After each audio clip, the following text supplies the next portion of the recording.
In the summer of 1945, as the smoke cleared over a ruined Europe, the United States military faced a logistical challenge of unprecedented, staggering proportions.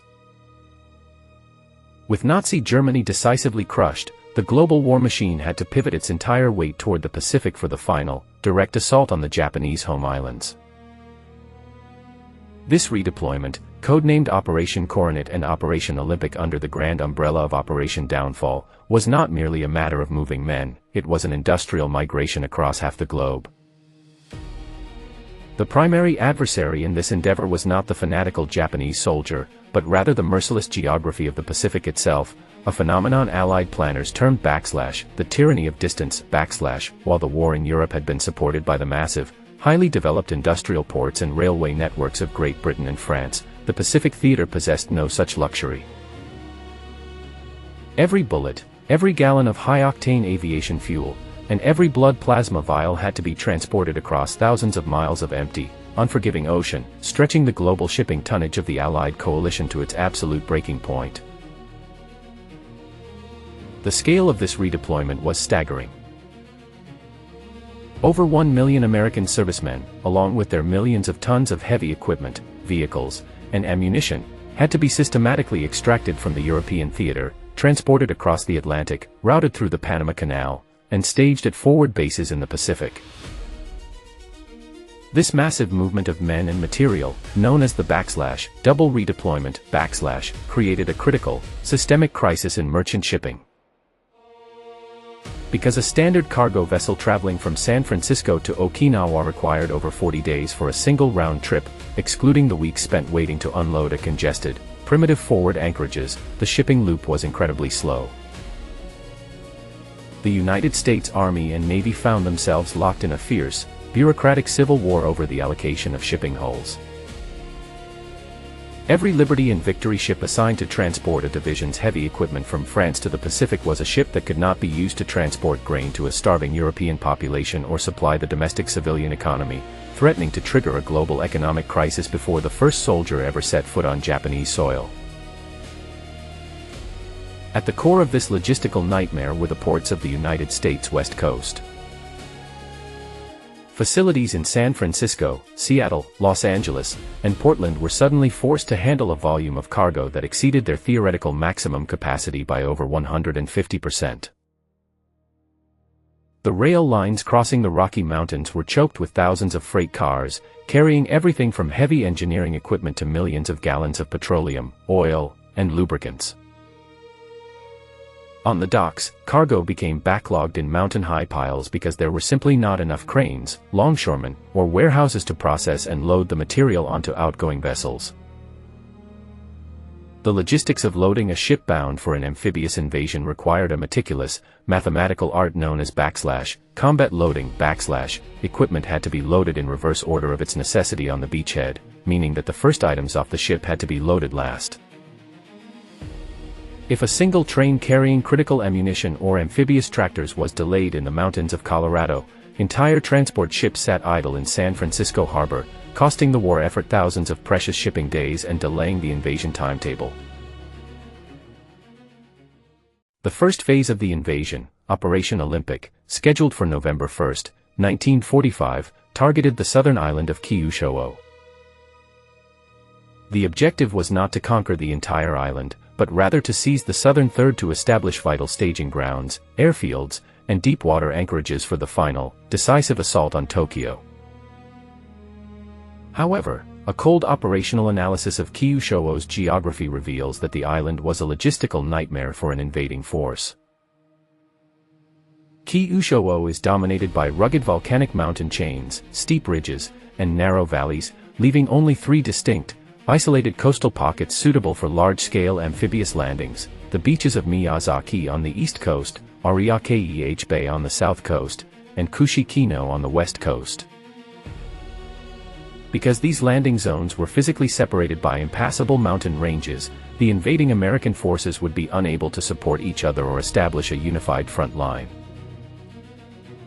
Each beachhead would be a separate, isolated pocket, forced to rely entirely on its own direct sea-based supply lines while facing an enemy that held the high ground and could move reinforcements rapidly along interior lines of communication.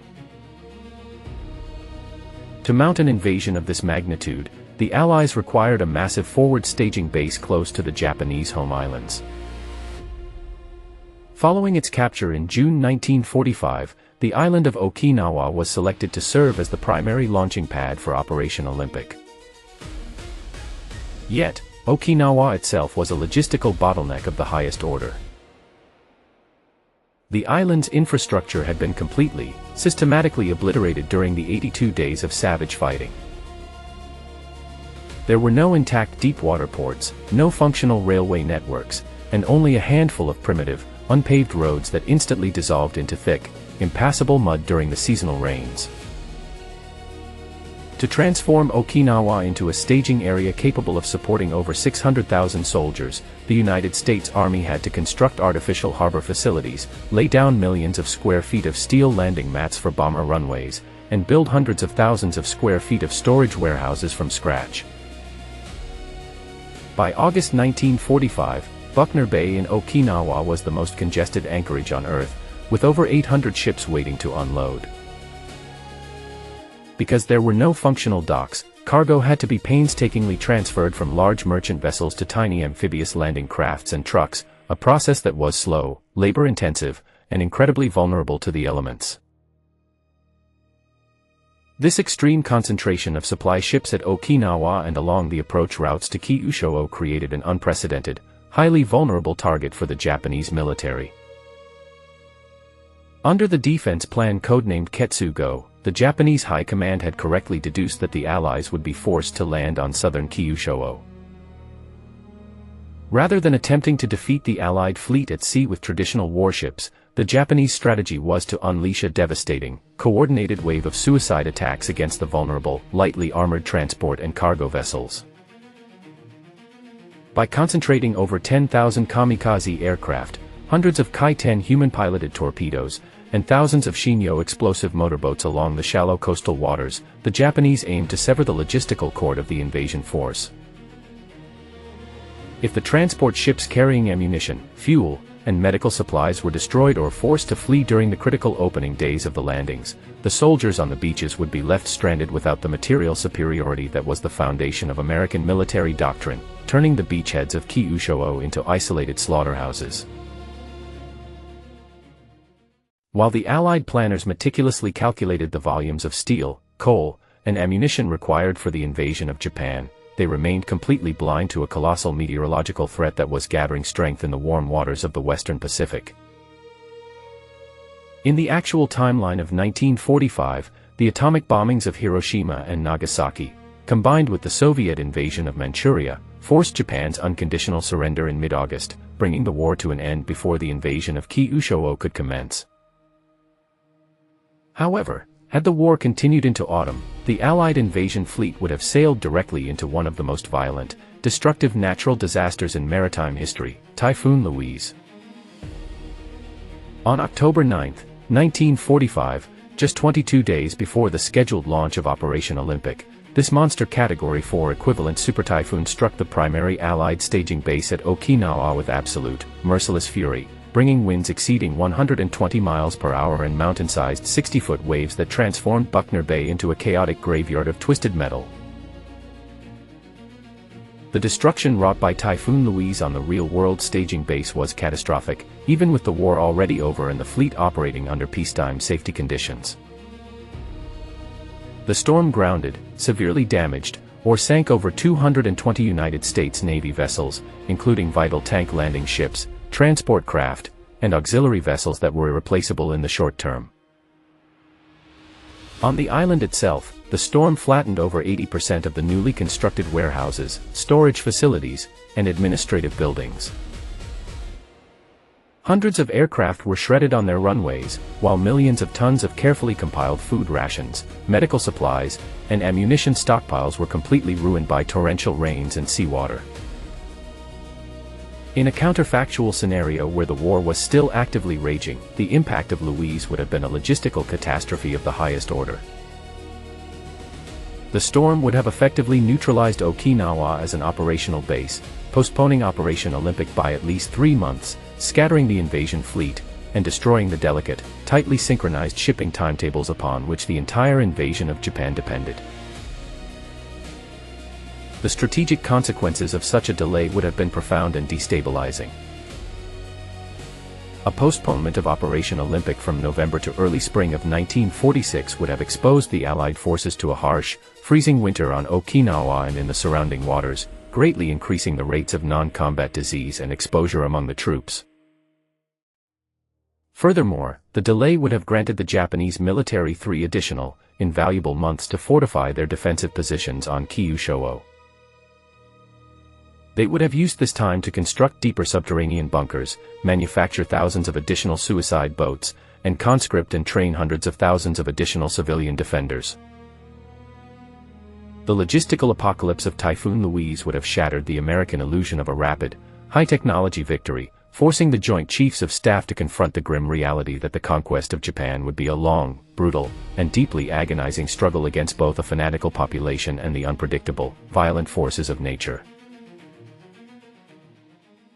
Had the Allied forces successfully navigated the tyranny of distance and survived the meteorological fury of Typhoon Louise, they would have landed on the beaches of Kyushu only to encounter the most formidable, fanatical defensive system ever devised in the history of warfare, Ketsu-Go, the defense of the homeland.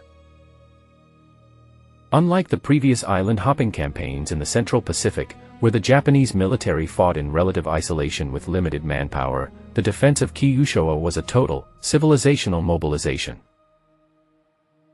By the summer of 1945, the Japanese High Command had enacted the volunteer fighting law, conscripting all healthy men aged 15 to 60 and women aged 17 to 40 into a massive, domestic militia numbering over 28 million citizens. This was not a force equipped with modern infantry weapons, rather, they were armed with ancient muzzle-loading rifles, single-shot zip guns, handmade satchel charges, and millions of sharpened bamboo spears. The operational doctrine of Ketsu-Go was built on the grim assumption that these civilian defenders would serve as a vast, human shield, throwing themselves in suicidal mass charges against the American lines to overwhelm the invaders through sheer, exhausting numbers. The logistical implications of encountering such a defense were terrifying for American military planners. In a traditional campaign, military doctors and supply officers calculated casualty rates and medical requirements based on historical averages from Europe or the Mediterranean. However, the fanatical nature of Ketsu-Go defied all historical precedent. A joint study conducted by the Joint War Plans Committee in the summer of 1945 estimated that the first 90 days of Operation Olympic alone would result in over 100,000 American casualties, a figure that many field commanders, including Admiral Chester Nimitz, believed was highly optimistic.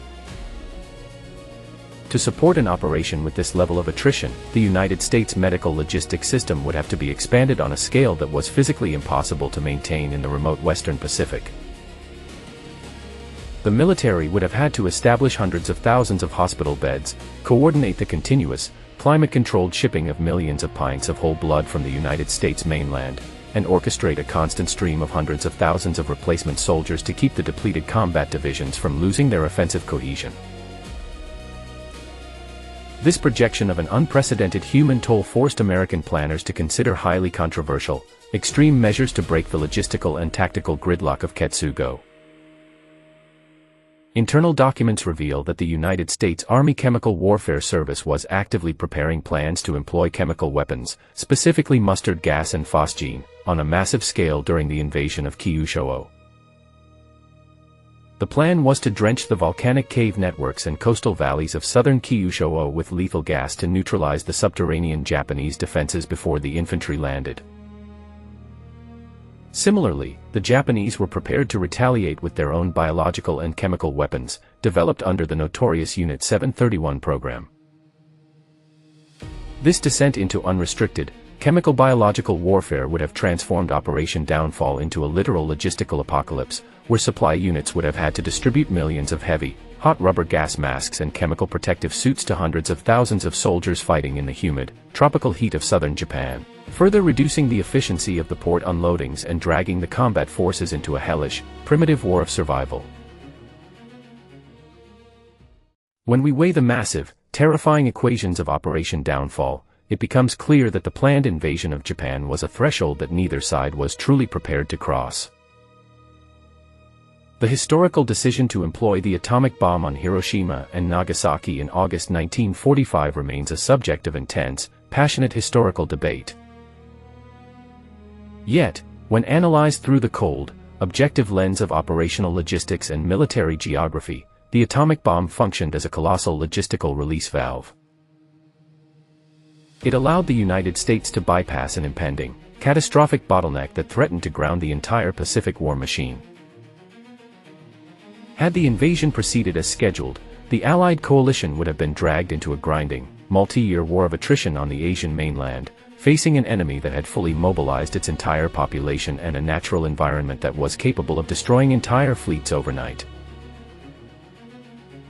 The ultimate balance sheet of Operation Downfall extends far beyond the battlefields of Kyushu and Honshu. To sustain an invasion force of over 1 million men in the Western Pacific, the United States would have had to effectively bankrupt its domestic shipping capacity and delay the economic and physical reconstruction of war-torn Europe by at least 5 years.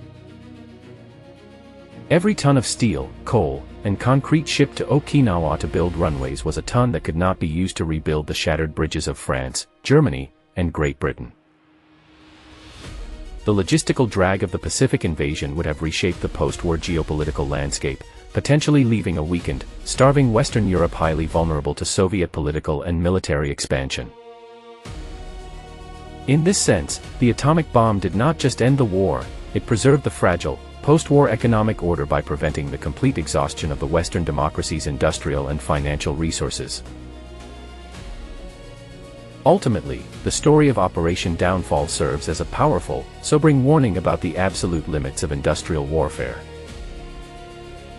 Even the most powerful, resource-rich nation in human history, backed by the production of the world's greatest industrial complex, was forced to operate within the uncompromising boundaries of geography, meteorology, and human endurance. When we look back at the campaign that never was, we are reminded that victory in modern conflict is not decided by tactical brilliance or martial courage alone. In the final, grim strategic ledger, logistics is the ultimate, uncompromising arbiter of victory.